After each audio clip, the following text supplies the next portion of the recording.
Assalamualaikum warahmatullahi wabarakatuh. Innal hamdalillah nahmaduhu wa nasta'inuhu wa nastaghfiruh. Asyhadu an la ilaha illallah wahdahu la syarikalah wa asyhadu anna Muhammadan abduhu wa rasuluh. Allahumma salli wa sallim wa barik ala sayyidina wa habibina wa azimina wa nabiyyina Muhammad wa ala alihi wa sahbihi ajma'in. Rabbi syrah li sadri wa yassir li amri wahlul 'uqdatan min lisani yafqahu qawli. Allah Subhanahu wa taala berfirman di dalam Al-Qur'an, A'udzu billahi minasyaitonir rajim. Bismillahirrahmanirrahim. Ihdinas siratal mustaqim siratal ladzina an'amta 'alaihim ghairil maghdubi 'alaihim waladdallin. Berikan kami petunjuk kepada jalan yang lurus, yaitu jalan orang-orang yang telah Engkau beri nikmat kepada mereka, bukan jalan orang yang Engkau murkai, bukan juga jalan orang-orang yang tersesat. Teman-teman yang dirahmati Allah SWT, alhamdulillah kita bisa ketemu lagi nongkrong bareng di Masjid Trans Studio Bandung untuk kajian sharing time Rabu malam kita yang rutin dilakukan seminggu sekali. Dan alhamdulillah setelah beberapa kali absen, akhirnya saya bisa duduk lagi di sini bersama teman-teman. Mudah-mudahan malam ini ada oleh-oleh hikmah yang bisa kita bawa pulang. Di antara hikmah ilmu itu adalah yang membentuk persepsi berpikir atau yang bisa membangun selera kepada kebaikan atau yang bisa menambah keimanan kepada Allah dan hari akhir, dan pastinya juga yang bisa menghiasi perilaku dan akhlak kita kepada sesama manusia. Itu semuanya oleh ilmu. Membentuk pola pikir artinya kita punya cara pandang terhadap sesuatu. Karena kalau kita duduk di dalam majelis ilmu tapi tidak berubah cara pandang kita terhadap sesuatu, berarti pola pikir kita belum terbentuk. Berarti majelis ilmu kita itu belum menjadi sesuatu yang bermanfaat bagi kita. Bukan salah pematerinya, bukan salah acaranya, bukan salah kontennya, mungkin kitanya yang belum faham. Sehingga kita berharap setiap kali teman-teman duduk dalam satu tongkrongan ilmu atau majelis ilmu, cobalah kita untuk membangun konsep berpikir kita terhadap sesuatu dalam kehidupan. Apakah itu objek, keadaan, atau apapun. Misalnya membangun pola pikir kita tentang ujian. Bagi orang yang udah sering belajar agama, duduk dalam majelis ilmu, ujian menurut pandangan dia bukanlah kerugian, tetapi modal untuk dia dapetin keuntungan yang lebih besar. Gimana caranya? Caranya kata Allah, wabasyiris sabirin, sampaikanlah berita gembira kepada orang yang sabar. Siapa orang yang sabar? Alladzina idza asabatuhum musibah. Nggak akan disebut sabar kalau dia belum ngalamin musibah, ujian. Di dalam musibah dan ujian, lalu dia bilang innalillahi wa inna ilaihi raji'un. Dia tabah, sabar, nggak ngeluh, nggak berputus asa, maka di balik musibah itu ada busyra, ada berita gembira, ada keuntungan, ada kebaikan besar yang jauh lebih besar dan lebih berharga daripada kerugian terhadap ujian yang dia alamin. Sehingga persepsi berpikir orang yang udah belajar Islam, belajar Al-Quran dan hadis, ujian itu bukan bukan kerugian semata-mata. Kalau dilihat dari kacamata matematika, logika kita, itu rugi karena berkurang nikmat dalam hidup kita. Apakah itu karena musibah atau karena dizolimin orang lain, seolah-olah rugi. Tapi kalau pakai kacamata hikmah, maka itu bukan rugi, itu adalah investasi modal untuk dapetin keuntungan yang lebih besar, kebaikan yang lebih besar. Itu namanya persepsi berpikir. Dimulai dari kehidupan pribadi sampai kehidupan sosial. Apa yang menurut Islam itu baik, itulah persepsi kita bahwa ini harusnya kayak gini. Sampai kemudian menjadi persepsi kita tentang masyarakat, tentang bangsa, tentang negara, tentang dunia, tentang umat. Itu dibangun dari persepsi kita terhadap hal kecil dalam kehidupan kita. Itu namanya persepsi. Kalau enggak persepsi, minimal dalam kajian itu kita bisa dapat semangat, spirit kepada satu kebaikan. Lebih hebatnya lagi, dapat iman, belief, faith di dalam hati kita. Duduk dalam majelis ilmu, keluar makin yakin sama Allah. Dan itu modal hidup kita banget. Enggak ada yang lebih kuat pegangannya daripada berpegang kepada Allah. Sehingga Allah mengumpamakan berpegang kepada Allah dengan perumpamaan urwatil wusqa lan fisamalaha. Seperti orang yang pegangan kepada sebuah tali yang enggak mungkin putus. Jadi kalau misalnya kita lagi misalnya naik gunung atau wall climbing atau kita ngelintasi jurang atau ngapain lah gitu.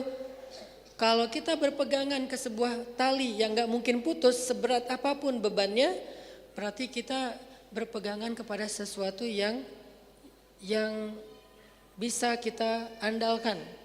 Dan kita gak akan pernah kecewa ataupun terjatuh. Dan itu adalah berpegang kepada Allah SWT.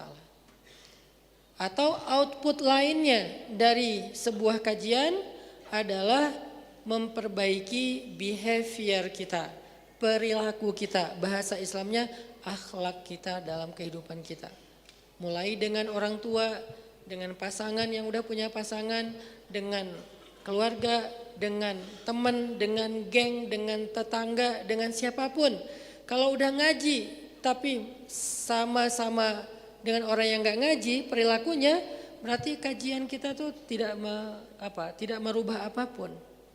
Kita kayak datang ke majelis ilmu gak bawa pulang oleh-oleh. Orang yang udah ngaji makin galak, berarti ada sesuatu yang miss dalam kajiannya. Karena harusnya dia makin ngaji, makin rahmah, makin berkasih sayang, makin gampang kasihan, makin gak tegaan, makin gak enakan. Itu orang ngaji tuh. Gak enakan, gak tegaan, kasihan. Kalau makin ngaji makin galak, makin mudah untuk mencela orang lain, gak peduli dengan kata-kata yang dia ucapkan itu menyakiti atau tidak, berarti ada yang miss dengan apa yang dia belajar dalam kajian. Banyak hal ya yang disebut dengan oleh-oleh pulang dari pengajian. Nanti di antara semua itu sedikit-sedikit ada gimmick supaya kita gak bosan, biar gak ngantuk. Ada gimmick-gimmick entertain, hiburan. Cuman itu bukan inti. Sehingga kalau misalnya dalam sebuah kajian, saya gak pernah merencanakan sebuah joke. Karena buat saya merencanakan joke itu gak sesuai dengan kurang natural. Kalau ada joke keluar secara natural, ya gitu. Kalau enggak juga enggak dipaksain. Nanti saya akan ngeluarin joke A, B, C, Z. Direncanain, emangnya saya stand up komedian. Kan bukan ya. Jadi enggak direncanain joke, enggak direncanain sebuah lucu atau hiburan. Itu mah natural aja. Yang direncanakan adalah konten apa yang pengen di-share kepada teman-teman, sehingga ketika teman-teman dengerin, oh alhamdulillah dapat ini. Nah, ini bagian dari kedewasaan kita dalam belajar Islam. Walaupun kita bukan mahasiswa ilmu agama, ilmu syariat di UIN atau Al-Azhar atau Universitas Islam Madinah, tapi tetap semangat itu harus sama, yaitu semangat memperbaiki diri, semangat mengenal Allah, semangat lebih tabah dalam ujian, semangat untuk mendekatkan diri kepada Allah Subhanahu wa taala. Jadi itu prolog kita malam ini tentang kajian. Mudah-mudahan dengan spirit itu kita dapat sesuatu. Pas pulang dari kajian Rabu malam setiap pekan, Siapapun pematerinya harus ada yang kita bawa pulang, dan itu kita harus cari. Kalau belum ketemu udah sejam dengerin taklim, kita harus perhatikan lebih sungguh-sungguh lagi sampai ketemu. Ini nih, alhamdulillah hari ini saya dapat life hacks. Hari ini saya dapat quote of the day-nya. Itu saya bawa pulang. Jadi panduan hidup, guidance, lifestyle dan seterusnya.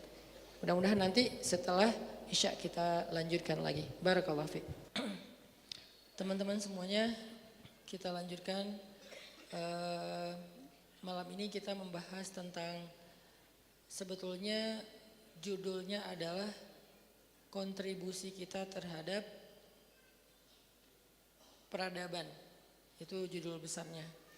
Apa yang bisa kita berikan untuk peradaban, untuk bangsa, negara melalui dakwah Islam yang kita lakukan lewat masjid. Karena sebetulnya kalau kita membaca sejarah peradaban Islam itu selalu intinya itu berawal dari masjid. Ketika Nabi SAW hijrah ke Madinah, maka salah satu program awal yang Nabi lakuin di Madinah adalah membangun 2 masjid. Pertama Masjid Quba, dan kemudian direkam oleh Allah di dalam surat At-Taubah, la masjidun ussisa 'ala taqwa min awwali yaumin ahaqqu an taquma fih. Masjid yang dibangun dengan dasar ketakwaan. Hari pertama udah bisa dipakai untuk sholat. Itu Masjid Quba. Kalau kita sekarang disebut dengan Masjid At-Taqwa. Jadi Masjid At-Taqwa pertama adalah Masjid Quba, ada di daerah Quba. Kemudian selang beberapa hari setelah itu Nabi masuk ke kota Madinah. Kemudian Nabi pun membangun Masjid An-Nabawi yang sekarang menjadi satu di antara 3 masjid paling sakral dalam sejarah Islam. Masjid An-Nabawi. Nah, Masjid An-Nabawi ini di masa Nabi adalah pusat peradaban. Arti pusat peradaban bukan pusat narasi. Kalau pusat narasi berarti isinya adalah ceramah. Isinya adalah khutbah. Itu pusat narasi. Di zaman kita sekarang, masjid itu identik dengan ritual dan narasi. Ritualnya sholat, kemudian tahajud, tilawah, itikaf, dan kemudian narasinya taklim. Itu identik masjid di zaman kita. Padahal di masa Nabi, selain ritual dan narasi, bahkan narasinya nggak banyak, masjid berfungsi sebagai pusat aktivitas peradaban. Yang namanya peradaban itu mulai ada ekonominya di pasar, ada pengaturannya di masjid, politiknya diatur di masjid, apalagi selain dagang dan politik, militernya diatur di masjid, culture-nya juga diatur di masjid, sosialnya ada kelas sosial didamaikan di masjid, program-program sosial keumatan dilakukan dari masjid kemudian disebar keluar. Semua itu pusatnya ada di masjid.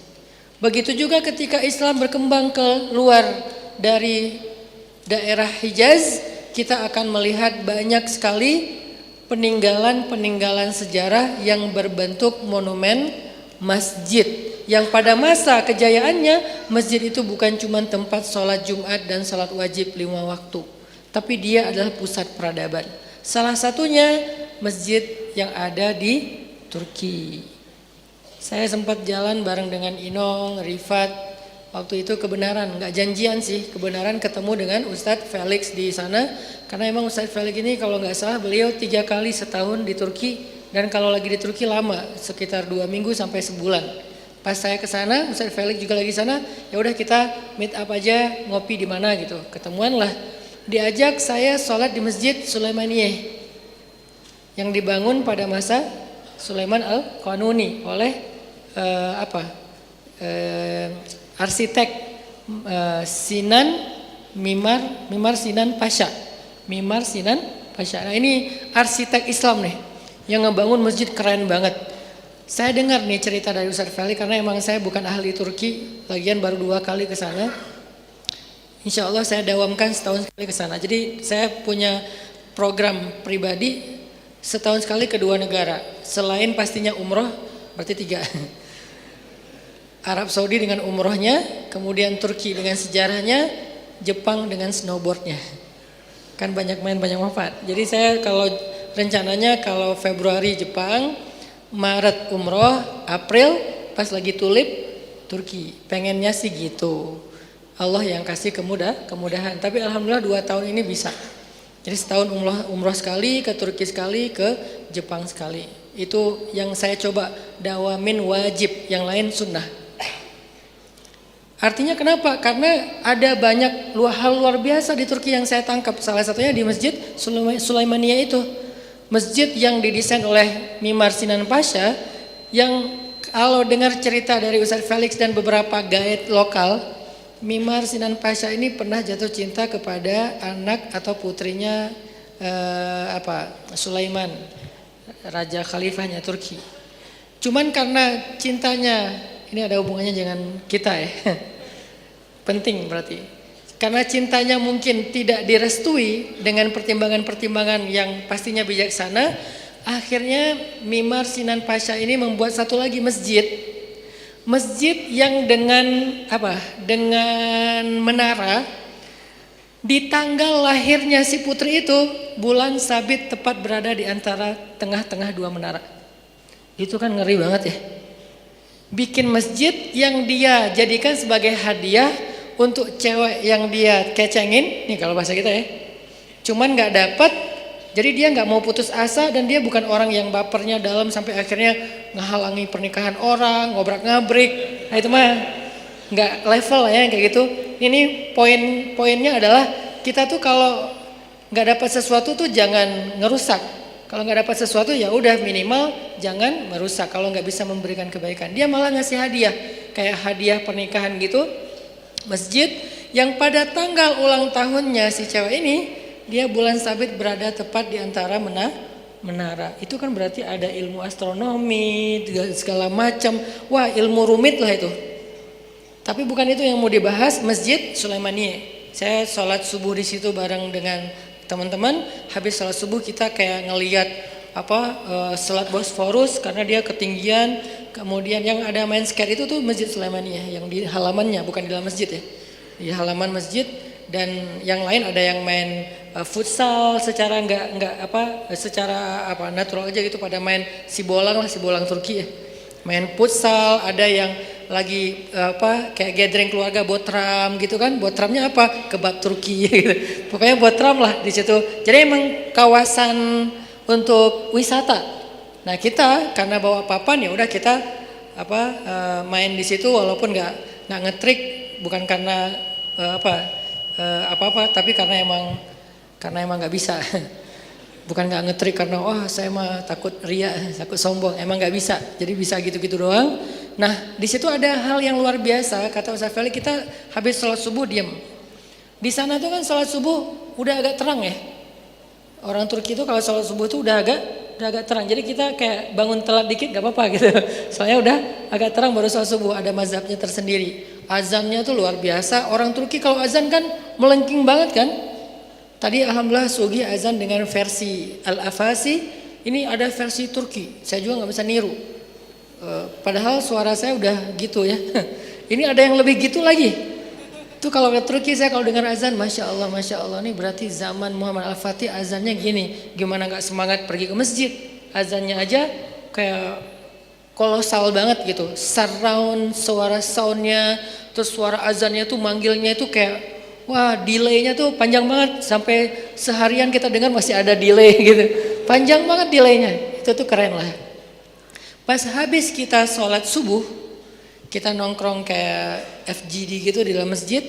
Ustaz Felix jelasin, ini desain interior masjid ini dibikin sama Mimar Sinan Pasha itu dengan ilmu tentang suara istilahnya.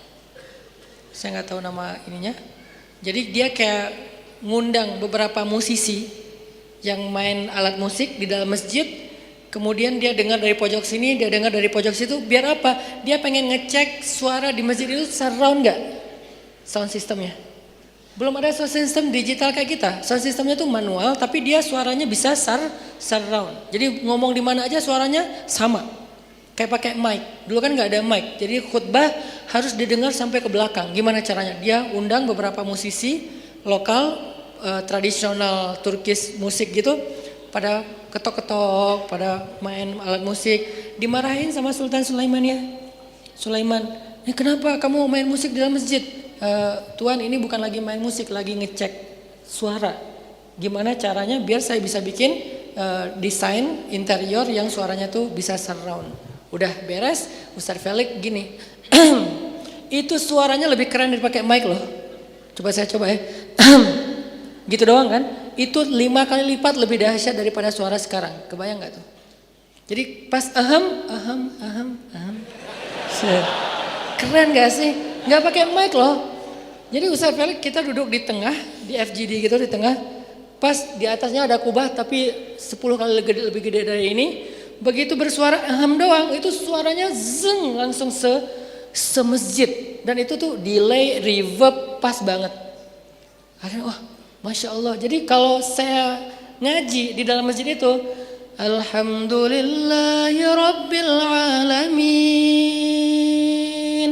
Gak gini suaranya. Ini aja udah bagus sih daripada saya. Sorry ya DKM. Tapi jauh lah. Itu tuh gak gini. Ini tuh kalau udah coba ngaji di situ, ngaji pakai mic kita kayak, aduh ngapain kita ngemodal mic mahal-mahal tapi masih kalah. Itu gak pakai mic loh. Itu keahlian dari Mimar Sinan Pasha, arsitek Islam yang cukup populer lah. Kalau teman-teman cari di YouTube Mimar Sinan Pasha tuh banyak banget kajian tentang beliau, arsitek yang ada di zaman Turki Utsmani, Ottoman lah. Di situ saya jadi tahu, oh ternyata Turki Utsmani ini peradabannya diisi oleh orang-orang ahli, orang-orang hebat. Di setiap masanya itu ada orang hebat. Nanti kita dengar cerita seorang jenderal angkatan laut yang kemudian dipelintir jadi pembajak laut padahal bukan. Kita dengar cerita Muhammad Al-Fatih, kita dengar cerita Ertugrul Ghazi, kita dengar cerita Osman Ghazi, kita dengar cerita banyak nama-nama besar, baik itu raja atau arsitek atau tata kota atau bahkan banyak hal termasuk sofistik. Intinya adalah peradaban itu tidak diisi hanya dengan narasi atau ceramah. Peradaban diisi dengan karya yang berawal dari masjid. Baru muncullah peradaban besar Ottoman, Abbasiyah, Umayyah, Ayyubiyah, dan masih banyak lagi peradaban-peradaban sepanjang sejarah Islam kan banyak banget. Di masa nanti ada Nuruddin Zinki dengan jenderal militer yang fenomenal, yang legend banget, Salahuddin Al-Ayyubi. Kemudian dia bikin lagi dinasti sendiri dengan Ayyubiyahnya. Muncul lagi nanti zaman Mamalik, muncul tokoh hebat yang mengalahkan Mongol namanya Saifuddin Qutuz. Seolah-olah Allah hanya mengutus dia, melahirkan dia ke muka bumi untuk ngalahin Mongol. Tugas dia cuma itu.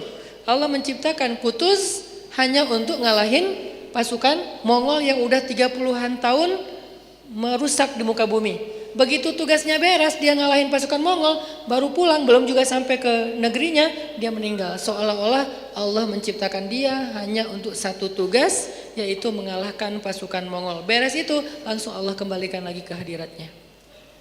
Ini artinya peradaban dalam sejarah Islam itu bukan cuma ceramah, apalagi debat fikih, apalagi saling menjat satu dengan lain. Itu bukan indikasi peradaban.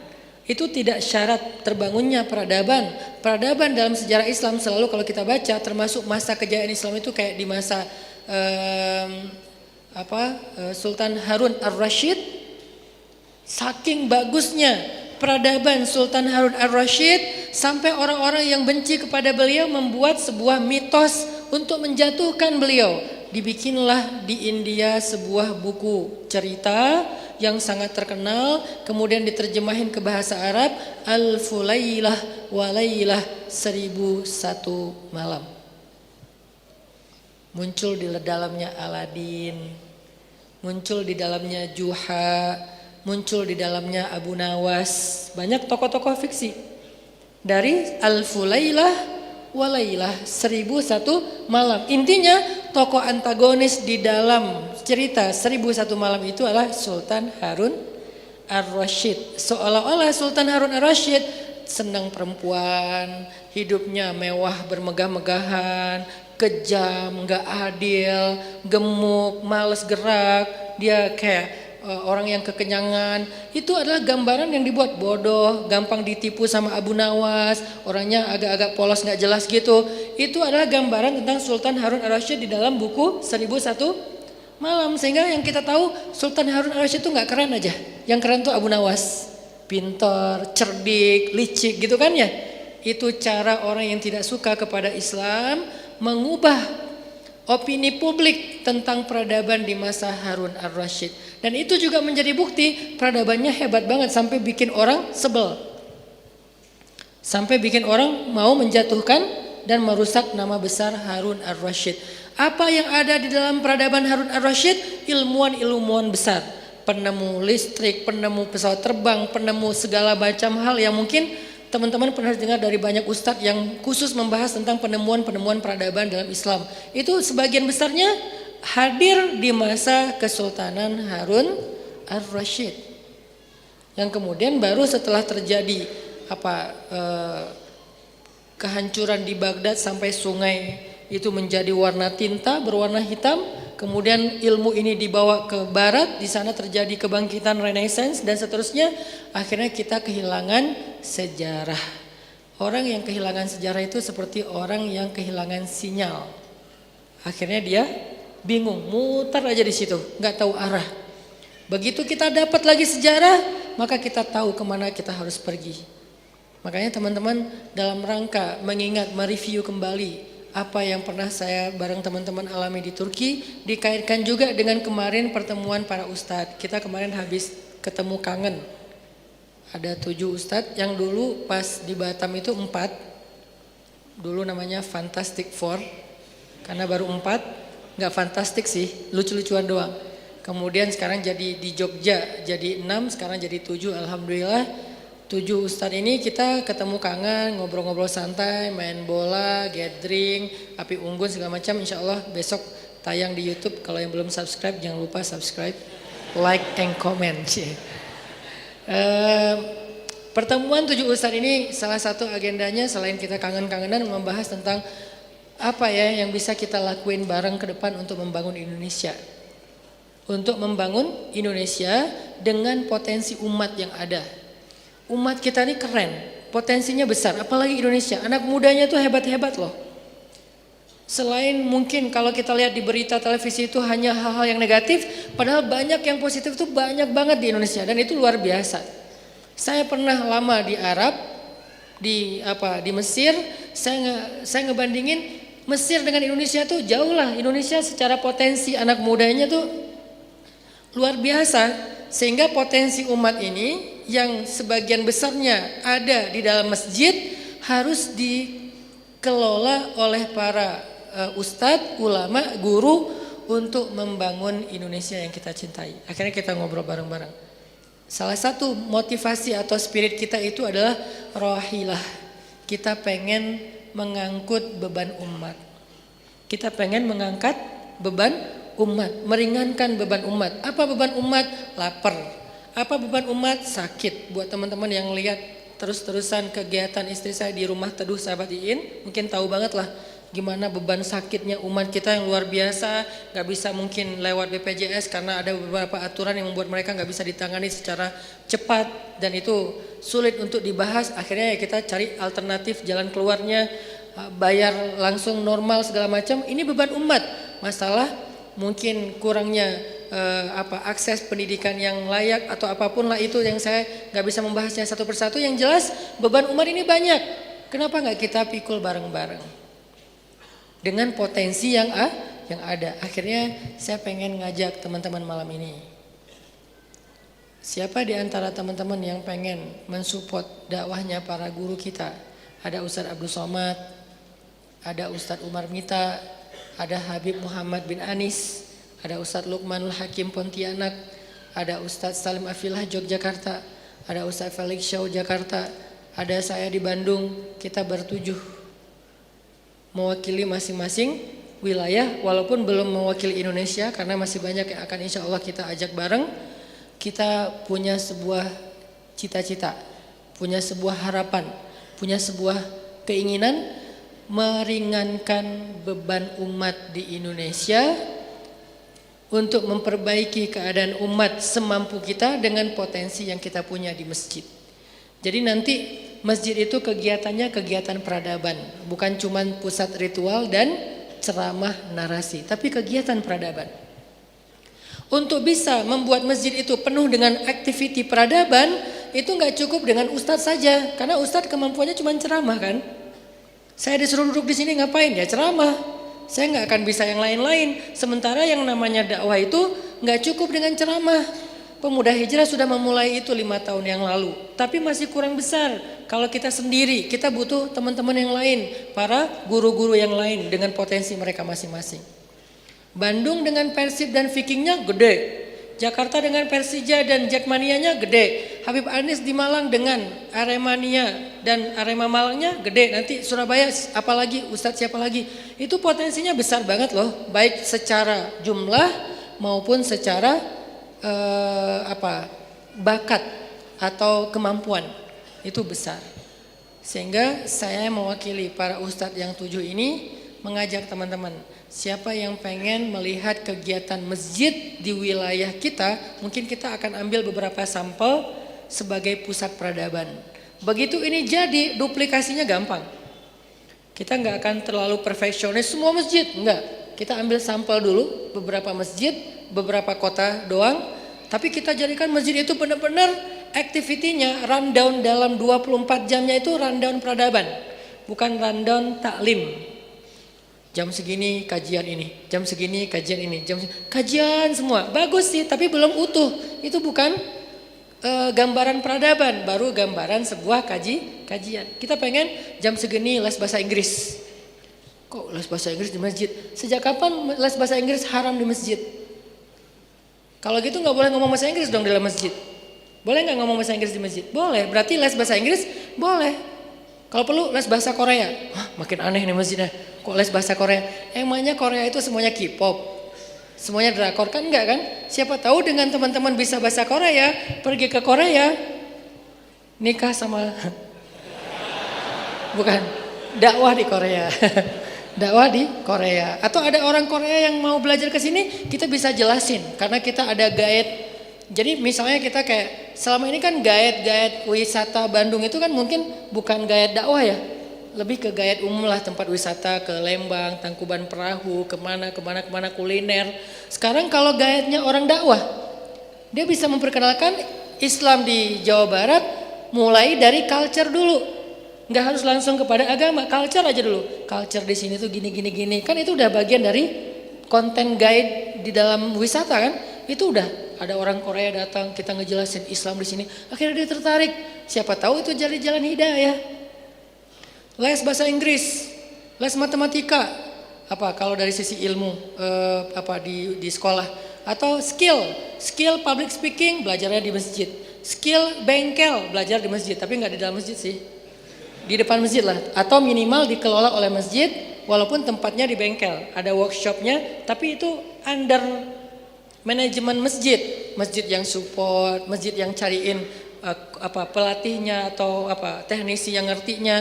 Nanti workshop untuk industri apa misalnya, kayak misalnya furniture, bikin apa, banyak hal untuk mengisi peradaban supaya anak muda akhirnya punya aktiviti, termasuk kayak apakah itu olahraga, bela diri yang sifatnya menyehatkan, semuanya bisa under program masjid. Sehingga masjid bukan hanya membuat program taklim, jihad, pengajian hari Ahad, bukan hanya itu. Majelis taklim ibu-ibu, kajiannya tentang apa misalnya, bukan hanya itu. Tapi udah ada kajian anak kecil. Saya pengen di masjid itu ada sekolah calon raja. Sekolah calon raja, dan itu udah kita mulai sekarang kecil-kecilan. Apa maksud sekolah calon raja? Kita akan ajarkan ke anak-anak kita, adik-adik kita, kalau yang merasa udah punya anak-anak, kalau belum punya anak, adik ya, karena ibunya juga belum ada. Adik-adik kita, anak-anak kita yang usia SD, kita ajarin Saqafatul Muluk, wawasan para raja. Itu yang diajarkan di Turki, itu yang diajarkan di masa-masa kejayaan Islam. Saqafatul Muluk, wawasan para raja. Dulu tuh di Turki, raja itu dikader dari kecil loh.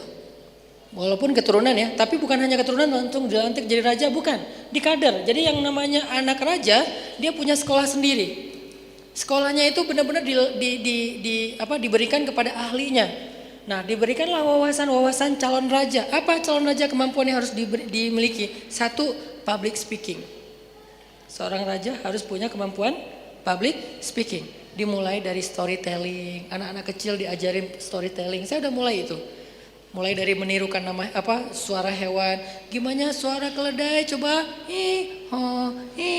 gitu kan ya. Karena saya waktu dulu juga belajar storytelling kan. Gimana suara sapi, lucu apa, suara apa kuda, suara gajah, suara apa misalnya, suara kodok misalnya, segala macam. Jadi itu cara mereka belajar mengekspresikan sebuah cerita dalam storytelling. Itu kesannya storytelling gak penting, padahal itu adalah kurikulum dasar untuk bisa public speaking loh. Itu udah kita mulai di Masjid Al-Latif. Dengan Buni, MC kita sebagai PIC-nya bikin kelas public speaking buat anak. Tapi itu belum kita buka untuk umum karena masih trial beberapa wawasan. Apalagi wawasan raja selain public speaking. Raja itu diajarin apa? Di antara wawasannya geografi. Geografi itu wawasan raja loh. Tapi bukan geografi tentang masalah negara doang, ekspansi. Jadi semangat ekspansi itu adalah wawasan para raja. Makanya salah satu yang disukai oleh raja-raja di masa Islam itu adalah peta, ya. Di rumah saya tuh ada 2 peta, satu ditaruh di ruang tamu, satu lagi ditaruh di kamar anak. Biar dia ngelihat peta itu bukan sesuatu yang sifatnya hanya gambar, nanti warna-warni, bukan. Itu adalah sebuah target ekspansi kebaikan, dakwah, keadilan Islam, rahmatan lil alamin, peta, geografi. Diajarin dimulai dari apa?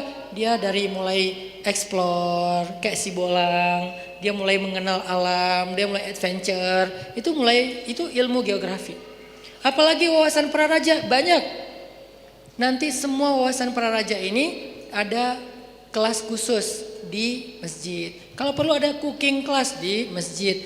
Yang kayak di hotel-hotel ada cooking class buat anak kecil, ada apa lagi? Ada kayak creative project buat anak kecil. Creative project juga difasilitasi oleh masjid. Semua kebutuhan peradaban semampunya. Kita nggak akan perfeksionis, tapi kalau ada potensi kita coba kelola di dalam masjid. Itu yang kita akan lakukan dengan dakwah kita ke depan. Tujuannya satu, meringankan beban umat. Siapa tahu dengan kita jadi punya skill, akhirnya kita jadi anfa'uhum linnas. Orang yang punya skill itu jadi orang terbaik loh, anfa'uhum linnas. Gara-gara kita punya skill bengkel, teknisi mesin, akhirnya kita bermanfaat buat teman kita. Kita bermanfaat buat orang yang lagi mogok di jalan. Apalagi dia nggak punya skill sama sekali. Biasanya ibu-ibu, cewek mogok, kan bingung kan ya? Kita tanya, Mbak kenapa mogok? Itu kan mirip dengan cerita Nabi Musa kan? Hah, mogok cerita Nabi Musa? Ini jangan dipotong ya ceramahnya. Nabi Musa lagi di jalan ketemu 2 cewek mau ngantri minumin ternak. Nabi Musa nanya, "Mahat bukuma, ada apa? Kami ngantri nggak bisa ngasih minum ternak, soalnya yang ngantri itu cowok-cowok semua. Ya udah sini biar saya yang ngasih minum ternak." Diambil ternaknya sama Nabi Musa. Nabi Musa turun ke sumur ngasih minum ternak sampai beres. Itu skill loh. Lebih kepada kemampuan menggembala, memberi minuman ternak, dan kemampuan fisik beliau yang kuat. Jadi mahat bukuma dalam praktek kekinian bukan cari penggembala ke gunung lalu nyari mana ada penggembala cewek, yang nggak ada. Sehingga kita nggak bisa ngamalin ayat itu. Begitu ada cewek di tengah gunung, Mbak mahat bukuma, amin. Kirain lagi doa. Jadi bukan gitu prakteknya. Praktek mahat bukuma di surat Yusuf, di surat Toha. Apa masalah kalian? Itu tuh kalau kita nemu orang di jalan lagi mogok, lagi ada apa, kita nanya, Mbak lagi ada apa? Mahat bukuma, oh ya motor saya mogok, motor saya habis bensin, atau motor saya kok nggak bisa jalan atau segala macam. Oh, ya udah sini dibenerin. Itu Musa banget, punya skill cowok banget kan. Musa itu skill cowok banget, dia bisa ngurus kebutuhan orang. Nah inilah yang kemudian kita coba jadikan sebagai orang yang anfa'uhum linnas. Belajarnya di mana kok ilmu teknisi bengkel? Belajar di masjid. bengkel belajar di masjid. Di kita ada yang saya dekat tuh Mang Deki. Mang Deki ini suka custom motor segala macam ya. Mungkin ada yang kenal sebagiannya. Nah motor saya juga saya kasih ke Mang Deki. Mang Dek, ini tolong bikin dong yang gimana gitu motornya biar kalau saya naik ala-ala lah pokoknya ya. Karena saya kan senang green lover gitu kan. Motornya cari yang green terus dibikin ala-ala. Jadi kalau saya naik berasa gitu. Berasa apa Ustaz? Pokoknya seolah-olah lah ya. Kayak lagi mencoba menghayati seolah-olah saya ini lagi kayak seorang Che Guevara gitu naik motor hijau keliling Argentina terus mampir orang yang lagi sakit disembuhin apalah kayak gitu-gitu walaupun bukan ideologi komunisnya ya lebih ke semangat revolusinya intinya mah request Mang Dek tolong benerin motor saya benerin. Ini potensi yang ada di umat sehingga kemampuan kayak gini pasti ada di banyak teman-teman yang mungkin main mobil, main motor. Kita coba dedikasikan kemampuan kita buat peradaban dimulai dari masjid. Kok harus masjid Ustaz? Biar akadnya kepada Allah. Kita akadkan di rumah, Allah ya Allah saya bisanya bengkel. Boleh nggak saya bantu agamamu dengan kemampuan saya? Boleh, masjid menyediakan nanti. Ya Allah, saya tuh orang akuntan. Boleh nggak saya bantu agamamu dengan ini? Boleh. Ya Allah, saya advokat. Boleh nggak? Ya Allah, saya apa? Ya Allah, saya apa? Apa potensi kita? Ya Allah, saya bukan siapa-siapa. Boleh dengan tenaga kan ya? Nggak ada yang nggak bisa. Dan apapun kita, kalau kita berakad kepada Allah untuk nolong agama Allah, itu akan menjadi mulia. Ingat nggak dengan cerita Ashabul Kahfi? Apa yang menjadikan hewan yang menemani mereka itu disebut di Al-Quran berkali-kali? Ada yang mengatakan 5 jumlahnya, 6 dengan anjingnya. Ada yang mengatakan 6, 7 dengan anjingnya. Dan seterusnya kan ya. Kenapa anjing ini diulang-ulang berkali-kali dalam surat Al-Kahfi? Padahal anjing loh. Tapi bukan dalam bahasa sapaan ya. Jadi Rabi'uhum kalbuhum, bukan Rabi'uhum anjing, bukan. Rabi'uhum kalbuhum. Yang keempat adalah anjingnya. Kenapa Al-Quran sampai pakai diksi anjing di dalam surat Al-Kahfi, padahal anjing itu hewan najis? Kenapa? Karena anjing ini menemani Ashabul Kahfi dalam dakwah mereka. Anjing aja seekor hewan najis pula sampai disebut-sebut dia di dalam Al-Quran saking mulianya dia ketika dia berkontribusi dalam dakwah itu anjing loh. Cuma seekor hewan yang najis tapi begitu mulianya hewan najis ini sampai Allah sebut-sebut di dalam Al-Quran yang setiap Jumat kita baca. Dianjurkan membaca setiap hari Jumat walaupun gak wajib. Tapi sebagian orang membaca itu dan dikisahkan lagi. Bahkan sebagian ada yang sampai punya namanya, Kitmir misalnya.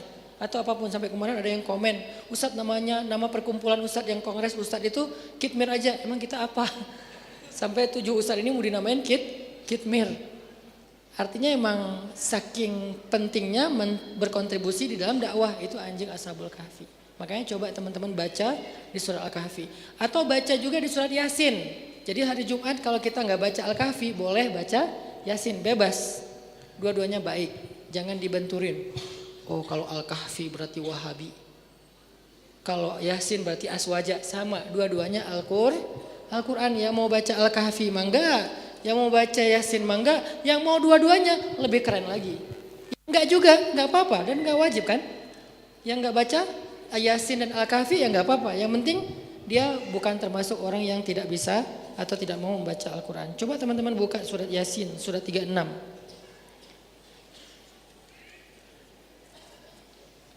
Surat 36 ayat 20.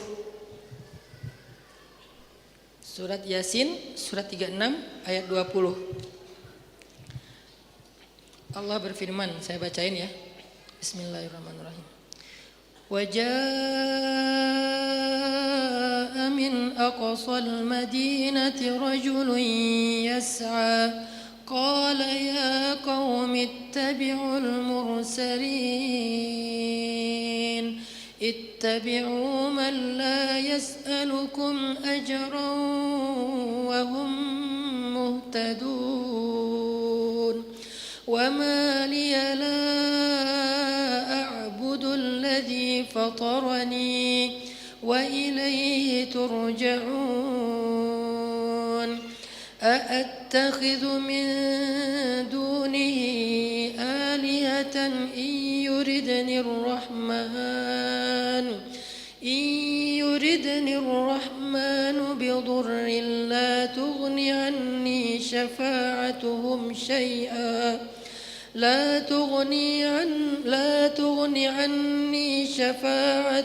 شيئا ولا ينقذون إني إذا لفي ضلال مبين إني آمنت بربكم فاسمعون قيل ادخل الجنة قال يا ليت قومي يعلمون بما غفر لي ربي وجعلني من المكرمين. Dan tiba-tiba datanglah dari ujung kota seorang laki-laki. Dengan bergegas ia berkata, "Wahai kaumku, ikutilah utusan-utusan itu. Ikutilah orang yang tidak meminta imbalan kepada kalian, dan mereka adalah orang-orang yang mendapat petunjuk. Dan tidak ada alasan bagiku untuk tidak menyembah Allah yang telah menciptakanku, dan hanya kepadanya lah kalian akan dikembalikan. Mengapa aku akan menyembah Tuhan-Tuhan selain Dia? Jika Allah yang Maha Pengasih menghendaki bencana terhadapku, pasti penolong mereka tidak berguna sama sekali bagi diriku, dan mereka juga tidak dapat menyelamatkanku. Sesungguhnya jika aku berbuat begitu, pasti aku berada di dalam kesesatan yang nyata.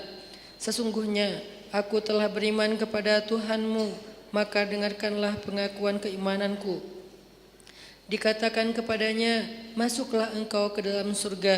Dia berkata, aduhai seandainya kaumku mengetahui apa yang menyebabkan Tuhanku memberikan ampunan kepadaku dan menjadikan aku termasuk orang-orang yang dimuliakan." Tahu nggak nih ceritanya apa? Ini kisah seorang laki-laki yang bahkan nggak disebutkan namanya di dalam Al-Quran. Walaupun tafsirnya nanti ada yang memberi nama dia Habib An-Najjar. Tetapi itu bukan pendapat semua ulama tafsir, hanya pendapat sebagian kecil saja. Pendapat jumhur atau mayoritas ulama tidak ada yang tahu namanya, karena tidak ada riwayat yang kuat. Dia seorang laki-laki yang tidak dikenal namanya, artinya dia bukan siapa-siapa. Dan datangnya dari pelosok. Wajah Amin Aqsa. Aqsa itu artinya apa? Jauh, pelosok. Jadi Masjidil Aqsa, masjid yang letaknya jauh dari Mekah. Kalau di dalam surat Maryam, fahamalathu fantabadat bihi makanan qasiyya. Qasiyya Aqsa. Maryam hamil, kemudian dia mengasingkan diri ke tempat yang jauh.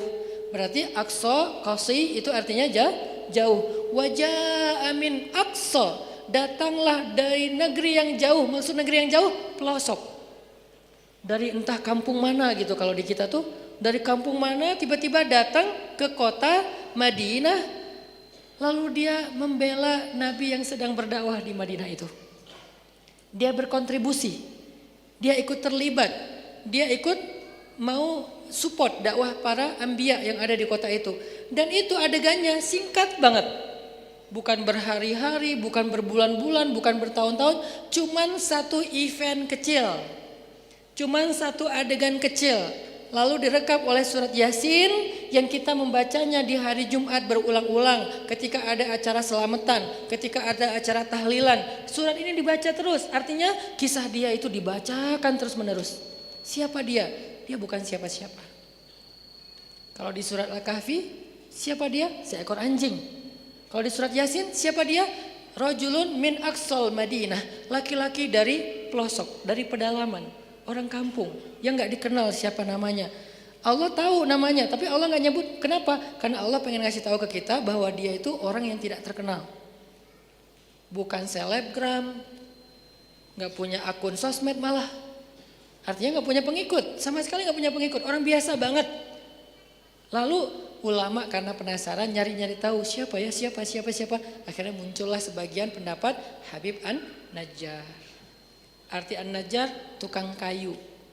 Dia tinggal di pelosok, kerjaannya itu bukan pengusaha, kerjaannya itu bukan seorang tuan tanah, kerjaannya itu bukan seorang selebriti, kerjaannya bukan public figure, cuman Najjar, cuman tukang kayu, bukan siapa-siapa. Tapi begitu dia terlibat dalam dakwah, apa yang dia dapatkan? Keterlibatannya pun nggak terlalu gimana gitu, besar tapi nggak, cuman adegan kecil. Kalau ukuran besar kecil kualitasnya Allah lebih tahu. Tapi adegannya kecil. Apa adegannya? Dia cuma bilang, ya qaumi tabi'ul mursalin. Wahai kaumku, wahai penduduk negeri, wahai orang Sunda. Kalau dia dari pelosok, kampung di mana, di Garut atau di Tasik, tiba-tiba datang ke Bandung, ya orang-orang Sunda, ya kaumku, ittabi'ul mursalin, ikutilah para ulama. Ikutilah ustadz itu, ikutilah guru itu, ikutilah kiai itu, ikutilah habib itu. Dulu ikutilah rasul itu. Cuman itu doang kontribusinya. Dia cuman ngajak orang ikut taklim, ngajak orang ikut tabligh akbar, ngajak orang ikut kajian ulama, ngajak orang ikut programnya Nabi yang ada di negeri itu. Ittabi'ul mursalin, ikutilah para Nabi itu yang mengajarkan kalian kebenaran. Dia ngajak kalian menyembah Allah dan saya pun akan ikut. Ternyata dia baru kali itu masuk agama para Nabi. Artinya udah orang pelosok, nggak dikenal, ternyata juga belum beriman. Datang dia beriman, itu waktu itulah dia beriman. Ya mursalin, wahai para nabi, bersaksilah saya beriman kepada agama kalian. Begitu dia ikut terlibat dalam dakwah para nabi, dia dikeroyok rame-rame sama penduduk negeri bersama para nabi. Qadarullah dia meninggal. Dikeroyok rame-rame, massal, dia dipukulin, dia dituduh sebagai orang sesat, dia dituduh pembawa sial, dia dituduh sebagai pembawa sihir, dia dituduh orang gila, dia dituduh pencuri, dia dituduh segala macam tuduhan-tuduhan yang buruk. Bukan hanya dibully, akhirnya dia dibunuh dengan cara dikeroyok rame-rame. Kasihan. Orang baik dikeroyok karena tuduhan.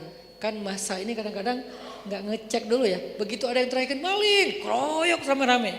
Terbunuhlah dia dalam insiden tersebut. Kebayang ya, dia terbunuh. Niatnya baik, cuma membantu dakwah Nabi. Yang dia bantu pun nggak gede-gede amat, cuman ikutilah dia, ikutilah Nabi itu, dia orang baik loh. Dibunuh. Ketika dia meninggal, apa kata Allah? Qila dakhulil jannah. Hari itu dia meninggal, hari itu juga Allah katakan masuklah engkau ke surga. Coba, ini pentingnya berkontribusi untuk dakwah dengan potensi kita. Makanya kalau ada yang nanya kenapa harus di masjid Ustaz? Karena akadnya dengan Allah. Kalau akadnya dengan Allah, rewardnya dari Allah. Kita berakad kepada Allah untuk berkhidmat bagi agama dan bangsa. Amalnya, prakteknya, aktivitinya membangun negeri. Tapi akadnya bukan kepada pemerintah, akadnya bukan kepada pejabat, akadnya bukan kepada wali kota gubernur, akadnya bukan kepada RT RW, akadnya kepada Allah. Dilakukan di dalam masjid. Yang dilakukan apa? Islah wal imarah, memperbaiki dan membangun negerinya. Memperbaiki yang rusak dan membangun kembali. Itu kerjaannya. Gimana cara membangun? Tergantung dengan potensi kita. Ada yang membangun dengan potensi arsitek, orang-orang planologi, ada orang ini, orang itu segala macam. Kita bangun bareng-bareng negeri ini. Ternyata begitu dia meninggal, baru setengah hari, bahkan beberapa saat saja dia berdakwah, Allah langsung bilang, udkhulil jannah, masuklah kamu ke surga. Ketika dia masuk ke dalam surga, dia bilang gini, ya laita qaumi ya'lamun bima ghafara li rabbi wa ja'alani minal mukramin. Aduhai seandainya kaumku yang masih hidup di muka bumi itu tahu gimana keadaan aku setelah meninggal, bahwa aku diampuni dosaku oleh Allah, bahwa Allah memuliakan aku di dalam surga. Aduhai seandainya mereka tahu, pasti mereka akan beriman. Ya Allah, kata dia, hidupkan saya lagi ke dunia, Saya pengen ngasih tahu ke mereka keadaan saya sekarang. Kata Allah, tidak bisa, sudah berlaku sunnahku bahwa yang sudah mati tidak dikembalikan lagi ke bumi. Dia pengen balik lagi ke dunia, ngasih tahu kaumnya, kalian tahu nggak setelah kalian ngeroyok aku terus aku mati terus aku ngapain? Aku masuk surga loh saat itu juga, dan aku menikmati hidangan-hidangan surga. Aku diberikan nikmat surga, dimuliakan oleh Allah, dikasih istana yang luas, dikasih kehidupan yang nikmat, yang di dunia aja satu pun belum pernah aku rasain. Kalau kalian pengen kayak gini, yuk kita ittabi'ul mursalin. Sebegitu besarnya reward, penghargaan dari Allah kepada orang yang berkontribusi untuk dakwah. Padahal dia potensinya nggak besar. Potensinya cuma ittabi'ul mursalin. Gimana dengan Salman Al-Farisi yang dengan bakatnya, dengan potensinya dia berhasil melindungi kota Madinah yang di dalamnya ada Rasulullah, ada para sahabat, ada banyak perempuan, ada banyak anak kecil dari kezaliman orang-orang kafir Quraisy yang ada pada masa itu dalam perang Ahzab. Berarti kan lebih besar lagi nih. Makanya semua kita bisa berkontribusi untuk agama Allah, membangun negeri dengan potensi yang kita miliki. Syaratnya, yuk kita sama-sama support dakwah para ulama, para guru kita. Ustadz, saya sama Mang Ebit Mang Ebit rapper. Orang dulu berpikir rapper, hubungannya dengan dakwah apa ya? Ternyata sekarang kita sering ada event-event, crowd event. Mang Ebit menyampaikan tentang Muslim Unite, kemudian Indonesia Pusaka dengan potensi suara beliau yang seorang rapper. Bawa DJ, ya Mang ya, bawa DJ. Orang rame, dakwah kok syubhat menyambar-nyambar. Bawa DJ di acara dakwah, makin aneh nih motivator satu ini, gitu kan ya. Padahal DJ kita nggak gini. DJ kita ya gitu. DJ kita datang itu pakai alat DJ, tapi yang dilakukan apa? Nyanyi lagu Indonesia tanah airku, tapi pakai cuman nggak akan Indonesia nggak akan digituin sih. Jadi nggak gitu, nggak nge-DJ yang gitu-gitu. Tanya deh yang Bang Ebit. Itu cuman alat doang untuk kayak jadi back sound gitu kan. Nggak akan digitu-gituin lah. Saya kalau ada foto sekali gitu, cuman pengen ngerasain apa sih yang kayak gini-gini rasanya apa sih? Udah kayak nyuci piring.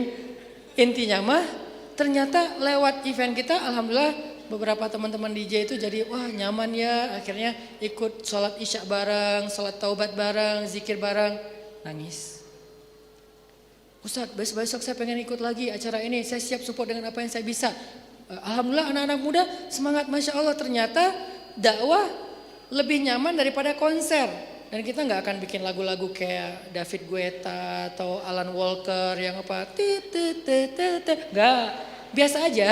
Lagunya Indonesia Pusaka, Indonesia Raya, sama Muslim Unite. Itu kayak udah jadi ini ya, album favorit kita lah. Supaya nasionalismenya naik, tapi semangat kebaikan juga bertambah. Itu potensinya dengan tergantung mazhab sih. Saya sama Ustadz Umar Mita kita sama-sama punya mazhab dan kita saling menghargai. Sampai kemarin pas lagi ketemu bareng gitu kita presentasi ya. Presentasi pakai slide. Terus alat presentasi kita itu ada videonya. Pas presentasi ada videonya. Video tentang Indonesia begini. Kita akan bangun Indonesia dengan cara ini. Kan ada back sound musiknya. Udah beres itu kata Ustadz Umar Mita. Ini bagus nih presentasinya nih. Saya suka nih. Terus kata teman-teman, Ustadz ada musiknya. Oh ya ada musiknya. Kok saya nggak berasa sih? Artinya Ustadz Umar Mita mulai terpengaruh, mulai hijrah, goyonan di antara kita. Intinya adalah kita saling menghargai sih. Intinya kita semua punya potensi yang bisa kita berikan dan kita kontribusikan untuk dakwah. Ada Inong. Sejak kapan skateboard bisa barengan dengan dakwah dan menjadi salah satu potensi untuk ngajak orang kepada kebaikan? Setelah kita coba skateboard, street culture itu bareng dengan kita. Bukan kita manfaatin, bukan. Kalau saya bukan memanfaatkan skateboarder. Saya hanya melihat teman-teman skateboarder, anak-anak street culture ini punya potensi. Kenapa kita nggak bareng aja? Bukan memanfaatkan mereka sama sekali. Anak motor, mereka punya potensi. Kenapa nggak bareng aja? Nanti yang memprogram biarkan para ustadz. Sebagaimana saya memprogram pemuda hijrah dari awal. Oh ini potensinya di sini, yang ini bagiannya di sini. Kemudian Buni hijrah. Awal hijrahnya Buni itu dengar kajian Fall in Love Syariah dulu. Sekitar 2 atau 3 tahun yang lalu. Buni, oh kok Fall in Love ada syariah. Buni dengerin, wah nih lucu nih, enak nih. Akhirnya Buni Hijrah. Buni Hijrah masuk, jadilah MC kita. Kalau ada event, Buni MC, acaranya renyah, orang-orang nyaman. Potensi Buni MC, karena dia anak radio, anak TV, MC. Sekarang Buni bikin kelas, mengkaderisasi MC-MC berikutnya. Dengan satu model, genrenya. Kan mazhab juga nih, MC banyak mazhab kan. Ada mazhab Buni, nanti ada mazhab Edi Brokoli, ada mazhab siapa tuh yang dulu yang pakai bahasa Inggris itu. Kan banyak mazhab kan. Ini kalau semuanya potensi mereka bisa mereka berikan buat dakwah, bukankah itu akan menjadi sebuah karya besar peradaban? Malam ini saya mau ketemu sama teman-teman advokat muda. Lewat siapa? Lewat adik saya, Taufik, dia lawyer juga. Ustadz, teman-teman advokat pengen ketemu Ustadz, pengen diskusi-diskusi apa nih yang bisa kita lakuin bareng. Itu kan potensi kan? Berarti dikontribusikan buat dakwah. Apalagi?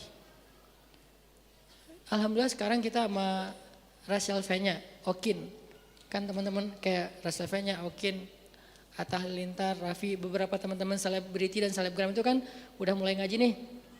Rachel V-nya dengan potensi dia yang anaknya jenius banget, keren, dengan dia bikin kayak kemarin Raven is Out itu kan ya.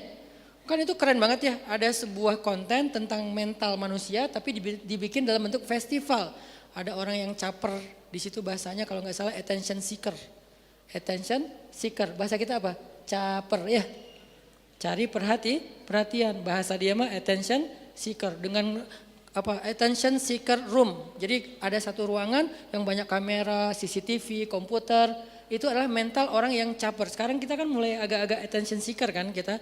Segala macam udah harus ada kameranya, baru action, kayak gitu-gitulah. Itu ada kayak kajiannya. Itu bagus, potensi Rachel V-nya alhamdulillah networkingnya dipakai buat support rumah teduh. Akhirnya rumah teduh sekarang punya 4 ambulan. Akhirnya rumah teduh sekarang punya 14 rumah menampung 200 pasien kanker yang kurang mampu lebih.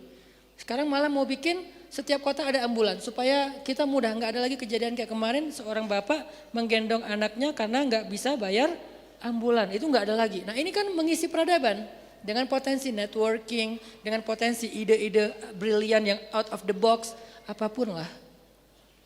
Rifat, editor dan videografer kita. Itu kerjanya luar biasa dari pagi sampai pagi.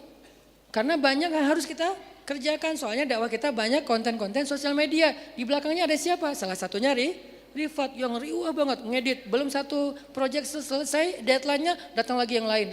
Numpuk tuh. Deadline-nya dia tuh numpuk banget tuh.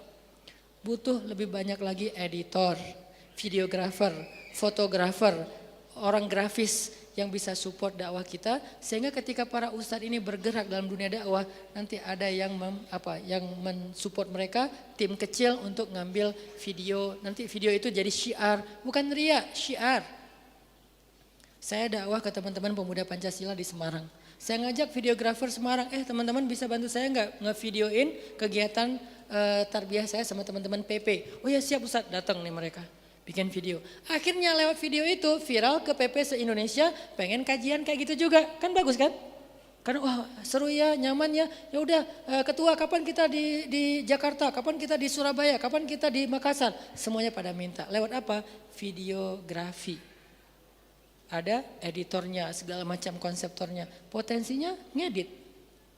Itu semuanya bisa kita berikan untuk dakwah kalau kita berakatnya kepada Allah lalu ngikutnya kepada ulama. Biar ulama yang bikin programmingnya, konsepnya. Itu yang kita lakukan kemarin di Bogor. Tapi sengaja nggak kita publish biar nggak rame dengan foto-foto, nggak rame dengan mungkin pada berdatangan, bukan eksklusif, biar fokus dengan diskusinya. Dan itu kita lakukan rutin 2 bulan sekali pertemuan para ustadz yang berkembang terus insya Allah. Nanti kita juga akan mengundang Ustadz Adi Hidayat, Ustadz Yusuf Mansur, lintas ustadz lah. Karena kita respect dengan semua ulama kita. Akhirnya kita bangun negeri ini bareng-bareng. Nah sekarang saya pengen ngajak siapa yang pengen support dakwah ulama silahkan daftar. Potensinya ustadz, saya nggak mau bakat yang udah Allah berikan kepada saya hanya dipakai buat keuntungan pribadi saya. Saya pengen bakat yang Allah udah berikan kepada saya berikan untuk umat juga. Dan gak usah khawatir, kita pengalaman ketika kita bekerja untuk Allah, kan Allah itu maha kaya kan. Bos kita itu Allah loh, bukan manusia. Direktur kita itu Allah, bukan manusia. Jadi dia bakal ngasih kita gaji gede dibandingkan manusia. Cuman gaji itu disimpan di Lauhul Mahfuz.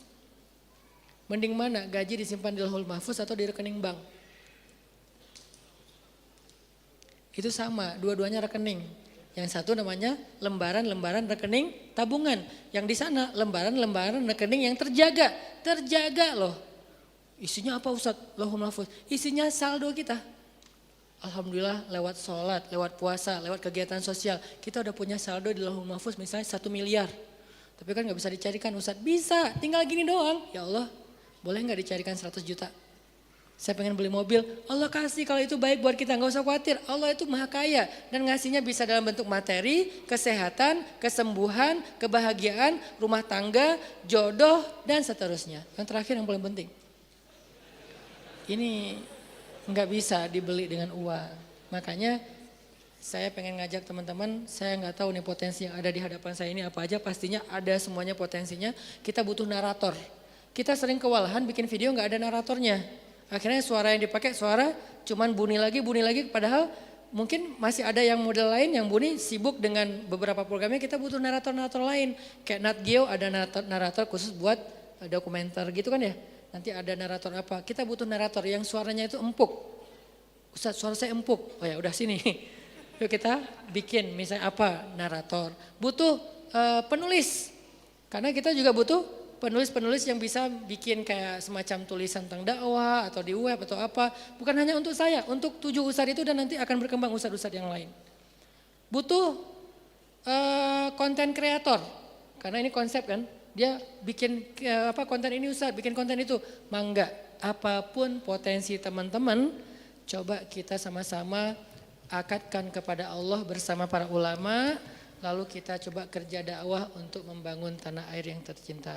Nah, kalau ada yang mau daftar untuk mensupport dakwah ulama yang 7 ini, silahkan masuk isi Google Formnya di apa ini? Silakan dibaca. MC mana MC? Oh ya, Mang Ibit. Ini terlalu canggih, bahasanya. Oh ini LY. Oke, bit ya, bit.ly garis miring. Jadi bit.ly garis miring biodata shift itu SHIFT. Huruf kecil semua. Bit titik ly garis miring biodata shift tanpa spasi, tanpa underscore, biodata shift, semuanya huruf kecil. Nanti ngisi Google Form di situ udah ada potensi kita yang pengen kita kontribusikan buat dakwah, silakan diisi. Nanti dari tim Pemuda Hijrah dan tim Ustadz-Ustadz, ini Ustadz-Ustadz lagi ada agenda dakwah berikutnya, nanti insya Allah kita bentuk tim, bukan menyeleksi kali ya, karena kita nggak dalam kapasitas menyeleksi teman-teman, tapi melihat kebutuhan kita apa. Di antara semua yang udah masuk, oh kita butuh ini ada, ya udah. Yang belum bukan berarti nggak lulus. Mungkin kita belum tahu mau dipakai buat apa. Insya Allah suatu saat pasti akan kita butuhin. Mungkin belum saatnya sekarang. Kayak misalnya ada script writer untuk bikin film. Kita belum mampu bikin film. Tapi suatu saat kita harus bikin film. Sehingga wah ini terlalu keren nih. Kita nggak sanggup. Ya udah kita hold dulu. Kita simpan dulu datanya, satu saat nanti kalau kita hubungin mungkin teman-teman, kita udah ada nih yang mau jadi misalnya apa istilahnya tuh, selain sutradara apa yang produser, udah ada produsernya nih. Kemarin saya sempat ngobrol sih sama Raffi, kita bikin film yuk. Film apa Ustadz? Film waktu itu kan masih musim-musim film-film yang 90-an itu kan. Akhirnya kita mau bikin film Jomblo Fisabilillah. Biar ada alternatifnya gitu. Cuman karena Raffi lagi ngejar target film-film horor itu, akhirnya nggak jadi. Jadi Raffi kemarin tuh udah mau jadi produser film kita. Cuman kita tuh kurang script writer. Filmnya ada judul tapi nggak ada cerita. Kan sama aja kan? Ada judul nggak ada cerita, wacana doang gitu. Pokoknya Jomblo Fisabilillah lah judulnya. Ceritanya apa Ustadz? Ya nggak tahu. Ada nggak nih script writer, orang yang pintar bikin kayak cerita pendek kah atau novel kah atau apapun. Yuk bareng-bareng, nanti kita bikin cerita yang lucu-lucu, yang ada pesan moralnya, bikin film Jomblo Fisabilillah. atau apapun lah namanya. Nah ini semuanya bisa kita pakai untuk dakwah. Sekali lagi silakan isi Google Form di bit.ly/biodata shift. Mudah-mudahan dengan kayak gitu kita bisa menjadi seperti wajaa min aqsal madinati rajulun yas'a qala ya qaumi ittabi'ul mursalin. Menjadi orang yang mensupport dakwah ulama. Lalu nanti kalau kita wafat, tapi bukan karena dikeroyok ya. Wafat, kalau waktunya udah wafat, maka Allah berfirman untuk kita, qila udkhulil jannah. Masuklah kamu ke surga wahai hambaku. Itu salah satu tawaran Allah kepada kita. Mudah-mudahan ini bermanfaat, jadi motivasi buat kita semuanya. Gak boleh kita hanya dengar-dengar ceramah doang. Kita udah kajian Rabu malam ini sekitar berapa tahun. Udah saatnya kita sekarang naik level. Dari dengar kajian sekarang ikut program. Di Pemuda Hijrah, di Jalan Bareng, di Syamila, ya semua organisasi para ustadz yang udah terbentuk selama ini. Insya Allah nanti akan ada kejutan-kejutan berikutnya dari Ustadz 7 ini yang akan berkembang lebih besar lagi. Sehingga kita bisa melihat 2024, 2030 Indonesia mudah-mudahan sudah bisa melihat cikal bakal peradaban. Salah satunya buat saya adalah adanya presiden yang hafiz, lalu wakil presiden yang muazin. Itu doang sih, simpel buat saya. Azan subuh di Masjid Istiqlal, wakil presiden. Allahu Akbar, Allahu Akbar. Siapa? Wakil presiden, kan enak ya. Allahu Akbar, Allahu Akbar. Aduh kayak gimana gitu. Begitu sholat, Alhamdulillahi Rabbil Alamin. Siapa itu? Presiden. Wih ya. Buat saya sih sederhana itu. Saya nggak tahu nih masalah politik, terserah deh. Pokoknya itu. Mau dia orang partai, mau nggak partai saya nggak ngerti. Pokoknya hafiz dua-duanya. Ibu negara hafizoh. Ibu negara hafizoh kan keren ya. Oh jadi kalau lagi ada acara PKK atau apa namanya kalau ibu negara. Pokoknya gitu deh programnya, ngafal Quran buat anak-anak kecil, kurikulum sekolah udah ada Al-Qurannya. Kan enak, selain pastinya proyek-proyek sosial. Itu yang kita pengenin 10 atau 15 tahun ke depan dan itu tergantung kita yang ada di sini. Yang nanti warisan karya ini akan kita wariskan untuk anak-anak kita insya Allah. Barakallahu fiikum.